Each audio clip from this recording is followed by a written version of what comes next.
Good evening and नमस्कार दोस्तों। STT exam तो कैंसिल हो गई है। अब आगे क्या होगा? अब आगे आपको क्या करना है? एसटीटी एग्ज़ाम 9-10 वर्षों के बाद हुई थी और एकाएक कैंसिल हो जाना, ये तो एक अबूझ पहेली है। सरकार ने ऐसा क्यों किया? सरकार को ऐसा आपके साथ, हमारे साथ नहीं करना चाहिए। सबसे पहले आपको पता ही होगा, सबसे पहले एसटीटी एग्ज़ाम 2011 में क्वालिटी एजुकेशन लाने के लिए उन्होंने इसकी शुरुआत की थी कि हमें अच्छे शिक्षक मिलें जिनके पास ज्ञान हो, नॉलेज हो, वो सही ढंग से पढ़ाएं। और पहली बार कंप्यूटर की 13 सीटें क्रिएट हुई थी। क्रिएट क्या हुई थी? यहाँ कोई भी सिस्टम एग्जिस्ट नहीं करता है बिहार में। जिस डीओ ने बोला कि इस स्कूल में एक कंप्यूटर टीचर दे दो, उन्होंने दे दिया 13 सीटें। उसके बाद हमने कोर्ट में जाके लड़ के झगड़ के बहुत प्रयास करके सचिवालय जा के 1000 सीट क्रिएट करवाए थे। और 2011 के एग्ज़ाम्स में भी कंट्रोवर्सी हुआ था। बहुत सारी डिस्ट्रिक्ट का एग्ज़ाम कैंसिल हो गया था। जैसे मधुबनी है और भी कई डिस्ट्रिक्ट हैं, वहाँ कुछ प्रॉब्लम था। पर हम लोगों ने जिस जगह एग्ज़ाम दिया था वहाँ कोई प्रॉब्लम नहीं हुआ। आराम से, मैंने दरभंगा में दिया था, आराम से मैं अपने रूम में अकेला ही था।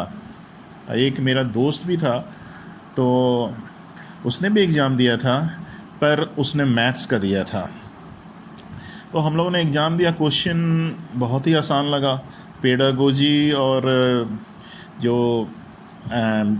साइंस और मैथ्स जो कंबाइंड या लॉजिक्स रीजनिंग जो आता है, वो थोड़ा सा हार्ड था। बाकी क्वेश्चन, और इस बार भी जो एग्ज़ाम हुआ था उसका लेवल भी वही था, जो क्वेश्चन का लेवल था उसी प्रकार का था। पर इस बार तो अतिशयोक्ति हो गई। उस बार जो किस्सा चला था, ट्रेंड और अनट्रेंड का किस्सा चला था, उसमें जो ट्रेंड थे वो अपने आप को जॉब सिक्योर करने के लिए उन्होंने केस कर दिया था। तो ऐसा रूल बना दिया गया था कि एसटीईटी में वही एग्ज़ाम अगर पास भी कर गया तो नौकरी के लिए वही अप्लाई कर सकता है जो ट्रेंड है, जो प्रशिक्षित है। तो ऐसा जो क्राइटेरिया हो गया, तो कंप्यूटर में भी बहुत जगह ट्रेंड लोगों को ही अप्लाई करने दिए जा रहा था और ट्रेंड और अनट्रेंड लिस्ट बनाया जा रहा था। फिर बाद में हम लोगों ने संज्ञान दिया कि कंप्यूटर विषय के लिए ट्रेनिंग की ज़रूरत नहीं होती है। तो बाद में उन्होंने जाके जब उनके संज्ञान में आया कि केंद्रीय विद्यालय, नवोदय विद्यालय में बीएड की आवश्यकता नहीं होती है, तो उन्होंने क्वालिफ़िकेशन चेंज करवाया। और क्वालिफ़िकेशन चेंज करवाने के बाद भी लड़के आपस में इस तरह लड़ रहे थे, बहुत तरह के एक दूसरे पॉइंट्स के लिए, 5 नंबर बोनस के लिए, ऑनर्स होना का मार्क्स मिलना चाहिए कि नहीं, क्योंकि जो भी ये जो था मेरिट लिस्ट जो था, मेधा अंक जो था, वो बनता था एकेडमिक मार्क्स पे और एसटीईटी के कुछ बोनस पॉइंट मिलते थे। तो इसके लिए भी बहुत मारपीट, क्या बोले, मतलब ग्रुप्स बढ़ गए थे। सचिवालय जाते थे, अपनी पैरवी करते थे कि हम उस ग्रुप को बीट कर सकें। तो कंट्रोवर्सी तो सबने केस किया हुआ था, छोटे छोटे ग्रुप केस कर देते थे। फिर भी उस समय जो था सरकार का कोई इन्वॉल्वमेंट नहीं था कि मतलब एग्ज़ाम को कैंसिल कर दो। इस पर पता नहीं क्या हुआ, सरकार सब कुछ पॉजिटिव चल रहा था, पर एकाएक क्या लगा सरकार को, या तो उसको कोई वित्तीय घाटा सरकार को लग रहा है कि अगर मैं इनकी नियुक्ति करूंगा, इतने टीचरों की नियुक्ति करूंगा, जो पहले से टीचर हैं उनकी पेमेंट करने में ही हमारी हालत ख़राब हो रही है, और अगर हम नई नियुक्ति करते हैं तो उनकी हम पेमेंट कहाँ से करेंगे, या क्या प्रॉब्लम है। पर ये जो हुआ है, एक दिन में अगर उन्होंने जांच कर दिया कि कदाचार हुआ है, भ्रष्टाचार हुआ है, ये तो उनको एग्ज़ाम ख़त्म होने के बाद भी पता था। अगर उनकी ये मनसा होती, उनकी ये अभी एग्ज़ाम कैंसिल करने की मनसा नहीं थी। पर मुझे लगता है जैसा कि एकाएक नीतीश कुमार ने बोला होगा, ये बहुत कंट्रोवर्सी क्रिएट कर रहा है। जैसे अब नीरज कुमार जी हैं, तो उन्होंने केस किया हुआ था, कदाचार हुआ, ये हुआ, वो हुआ, तो उनको लगा होगा कि ये बहुत कंट्रोवर्सी क्रिएट कर रहा है और इनकी नियुक्ति हो जाएगी, तो फिर इसमें पैसा भी सालाना लगेगा, इतने टीचरों की नियुक्ति करेंगे, इससे अच्छा है कि इसको लटका दिया जाए। तो उन्होंने क्या किया, बस 1 से 2 दिन लगे, कमेटी बैठा दी उन्होंने रिपोर्ट दिया और एग्ज़ाम को उन्होंने कैंसिल करवा दिया। तो ये तो हुआ, ये आनंद किशोर लेवल की भी बात नहीं होगी।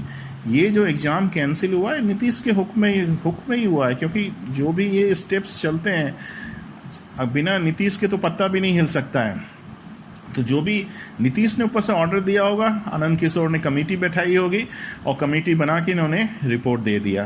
तो अब आपको क्या करना है, अब आगे आपको क्या करना है? एग्ज़ाम तो कैंसिल हो चुका है, पर आपके लिए 2-3 पॉजिटिव चीज़ें हैं। आपको एग्ज़ाम का पैटर्न तो पता चल गया, ये क्या पूछेंगे, और अगली बार भी एग्ज़ाम होगा तो क्वेश्चन का लेवल यही होगा, ये आप मान के चलो, है ना। लेवल कुछ हाई होना नहीं है, क्योंकि इनके पास जो बंदे क्वेश्चन सेट करने वाले हैं वो वैसे ही हैं, वो वैसा ही क्वेश्चन सेट करेंगे।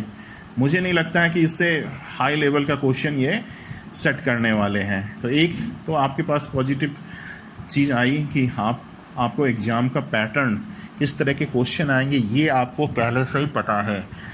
दूसरी बात, अब ये एग्ज़ाम कब लेते हैं?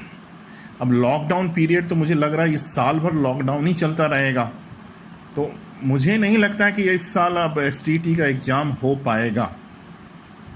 मुझे तो नहीं लगता है। अगर ले तो अच्छी बात है, सबके लिए अच्छा होगा। तो अगर इस साल अगर ये नहीं होता है तो STT सब कुछ नहीं है आपके लिए, है ना। और ये कोई बहुत बेहतरीन जॉब नहीं है, 2-3 महीने, 4-5 महीने, 6 महीने में सैलरी मिलती है। कोई बहुत ही इसकी क्वालिटी जो है इस जॉब की बहुत अच्छी नहीं है। और सब स्टेट्स में जाओ तो वहाँ सैलरी भी हाई है, 60-70,000 सैलरी मिलती है, बाकी सुविधाएं भी हैं। तो वैसी सुविधाएं नहीं हैं, पर क्या करता है आदमी, अगर अनएम्प्लॉयड है तो कहीं कुछ मिल जाए, आदमी स्ट्रगल कर रहा है। हाँ, तो यही होता है कि गवर्नमेंट सरकारी में थोड़ा सा सहूलियतें ज़्यादा होती हैं, वर्क प्रेशर कम होता है, इसलिए भी आदमी यहाँ आना चाहता है। पर STT सब कुछ नहीं है, आप इससे हाई लेवल का सोचें। और भी जॉब्स हैं, जॉब्स निकलते ही रहेंगे। अगर आपका प्रिपरेशन हाई होगा, अगर आपने गेट क्वालिफाई किया हुआ है, अगर आपने नेट क्वालिफाई किया है, तो मुझे नहीं लगता है केंद्रीय विद्यालय निकालना, नवोदय विद्यालय निकालना या सैनिक स्कूल में सीटें भले ही कम रहती है पर रिक्रूटमेंट आती ही रहती हैं। और पंजाब हरियाणा में तो हमेशा ही रिक्रूटमेंट आती ही रहती हैं। तो ये है कि आप अदर जगह भी आप ट्राई करो, और अदर जगह जाओगे तो आपको सैलरी भी अच्छी मिलेगी और आपको रिस्पेक्ट भी अच्छा मिलेगा, सब कुछ अच्छा मिलेगा। यहाँ क्या है, अगर आप बन भी जाते हो तो अभी ये चल रहा है, क्या कोरोना इफेक्ट चल रहा है, तो सारे टीचरों को बोला है कि अपने अपने स्कूल में जाइए और जो क्वारंटाइन सेंटर है उसको आप चलाइए। अब यहाँ अब आगे आपको क्या करना है, आपको प्रिपरेशन जारी रखनी है। और ये जिस दिन एग्ज़ाम करवाएं, इस साल करवाएं, अगले साल करवाएं या 1-2 साल बाद करवाएं, पर आपको रेडी रहना है, आपको प्रिपरेशन नहीं छोड़ना है, आपको MCQ बनाते रहना है। इससे ही आप अपने आप को आप ब्रशअप करोगे, अदर एग्ज़ाम के लिए भी आप प्रिपेयर रहोगे। आप नेट गेट की तैयारी करते रहो तो ये क्या, ये तो चुटकी में आपसे निकल जाएगा। इसका तो लेवल आप जानते ही हो। MS ऑफिस को अच्छी तरह कर जाओ और इस एग्ज़ाम को आराम से आप क्रैक कर जाओगे। इस एग्ज़ाम में कोई दम नहीं है, बस आपको स्कोर अच्छा करना है। अब देखो, इसमें जो है इन्होंने एक और कंट्रोवर्सी डाल दिया है। एक जो बिहार गजट आया है उस बेसिस पे क्या होता है, एकेडमिक मार्क्स पे सिलेक्शन होना चाहिए। और इन्होंने जो इस बार जो रूल बनाया है कि कट ऑफ पे होगा, इस पे भी कोई ना कोई जाके केस कर देगा। तो इस तरह से इन्होंने इतनी कंट्रोवर्सीज बनाई हुई हैं, क्रिएट की हुई हैं। गैजेट में एक और चीज़ डाला हुआ है कि अगर आप कंप्यूटर टीचर बनना चाहते हो तो आपको B.Ed भी होना चाहिए, जबकि इन्होंने जो नोटिफिकेशन निकाली है उसमें B.Ed का कोई जिक्र नहीं है। तो इस तरह की बहुत सारी कंट्रोवर्सीज है, और कोई भी ग्रुप अपने फ़ायदे के लिए वो अगर किसी ने B.Ed किया हुआ है, MCA या B.Tech किया हुआ है, तो वो अपने फ़ायदे के लिए कोर्ट में चला जाएगा क्योंकि गैजेट में लिखा हुआ B.Ed। तो बिहार सरकार का कोई भी काम सही नहीं है ना। गजट में कुछ दिखा रहे हैं, यहाँ कुछ और क्वालिफिकेशन दिखा रहे हैं। तो अगर, क्योंकि क्या होता है जब नौकरी आप STT क्वालिफाई कर जाओगे, जब आपको मेरिट लिस्ट में आना होगा, तो आप अपने, इतना आदमी स्वार्थ हो जाता है कि अपने फ़ायदे के लिए, अगर किसी ने B.Ed किया हुआ तो मैंने तो B.Ed किया हुआ है, गैजेट में भी B.Ed दिया हुआ है, वो जाके केस कर देगा। कोई ऑनर्स वाला है, और कोई बीसीए वाला है तो बीसीए वाला बोले मुझे तो +5 मिल नहीं रहे हैं बोनस के, है ना, और ऑनर्स वाले को मुफ्त के मिल रहे हैं, तो वो जाके केस कर देगा।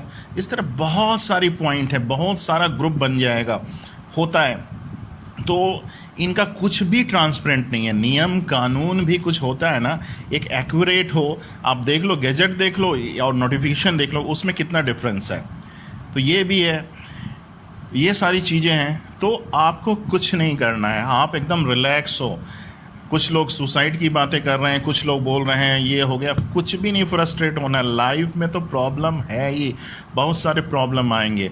और बिहार के लोग तो वैसे भी स्ट्रांग होते हैं, जैसे प्रवासी मौजूद है वो पैदल आ जा रहे हैं छाले।